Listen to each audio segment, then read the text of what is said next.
So earlier this course, we used simulation techniques to form conclusions about the population. An alternate and more common approach is to apply the normal distribution. When the sample is random and the sample size is large enough, this approximation generally provides us with the same conclusions as with the simulation approach. So basically, the steps for hypothesis testing are as follows. We always start with the null and alternative hypotheses. So the null hypothesis is in terms of whatever the parameter is equal to some null value. The alternative is about the parameter not equal to some null value. From there, we've collected sample data, which for our course, that's pretty much going to be done for you.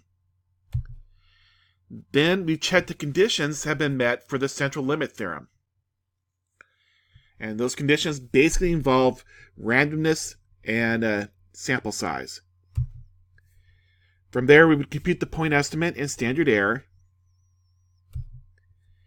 And then from there, we'd get what's called the test statistic and the p-value. Based on the p-value, we're either going to reject or fail to reject the null hypothesis. And then from there, we'd write a meaningful conclusion about the alternative.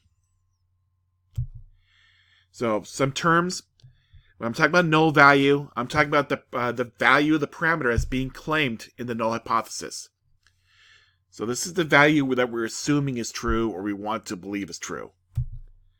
So if a candidate is claiming to have a majority of the vote, well, majority means more than 50%, so the null hypothesis would be that the proportion is equal to 50%. So in this case, the null value is 50%, or 0.5.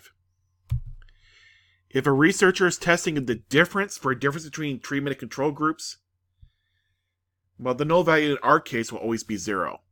It doesn't technically have to be 0, but it will for this course.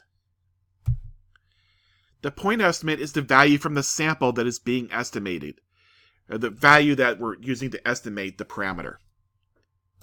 So, if you find in a recent survey that 450 out of 800 likely voters will support a candidate, then that point estimate would be 450 divided by 800, or about 56%.